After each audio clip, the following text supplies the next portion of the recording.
बिस्मिल्लाहिर्रहमानिर्रहीम। अस्सलाम वालेकुम नाज़रीन, आज की वीडियो में हम आपको बताएंगे कि गोश्त खाने के साथ साथ क्या क्या एहतियाती तदाबीर करनी चाहिए। ईद की खुशियों से लुत्फ़अंदोज़ होने के साथ साथ कुछ एहतियाती तदाबीर इख्तियार करने की भी ज़रूरत होती है। गोश्त के टुकड़े करते वक्त प्लास्टिक के दस्ताने हाथों पर ज़रूर चढ़ा लें, ताकि अगर गोश्त या खून में किसी किस्म का वायरस आम तौर पर कांगो हो तो इससे बचा जा सके। वैसे ये वायरस गोश्त पकने पर ख़त्म हो जाता है।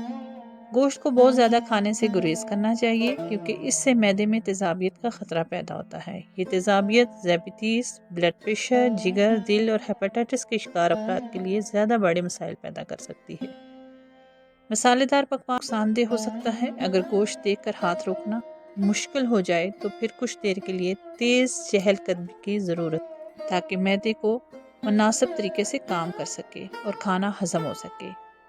ईद जैसे मौक़ों पर अक्सर अफराद खाने के औकात का ख्याल नहीं रखते, हालांकि जो मामूल रोज़मर्रा का हो इसको ईद के दौरान भी नहीं छोड़ना चाहिए, क्योंकि इसके भी सेहत पर मनफी असरात मरतब होते हैं।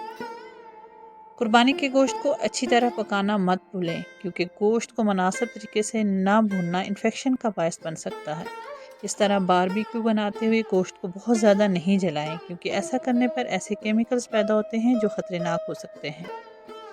खाने के दरमियान और दोपहर के खाने के दरमियान कम से कम 6 घंटे का वक्फा होना चाहिए, ताकि गोश्त को हज़म होने के लिए मुनासिब वक्त मिल सके। गोश्त के साथ सब्जियों को मत भूलें। अगर आप ईद पर कब्ज़ का शिकार नहीं होना चाहते तो गोश्त के साथ सब्जियों और फलों को भी इस्तेमाल ज़रूरी करें, जबकि गोश्त को पकवानों के साथ सलाद का लाजमी रखें। अगर आपको मेरी आज की वीडियो पसंद आई तो प्लीज़ मेरे चैनल को सब्सक्राइब कर लें, मेरी वीडियो को शेयर करें और मिलते हैं अपनी नेक्स्ट वीडियो में। जब तक के लिए अल्लाह हाफ़िज़।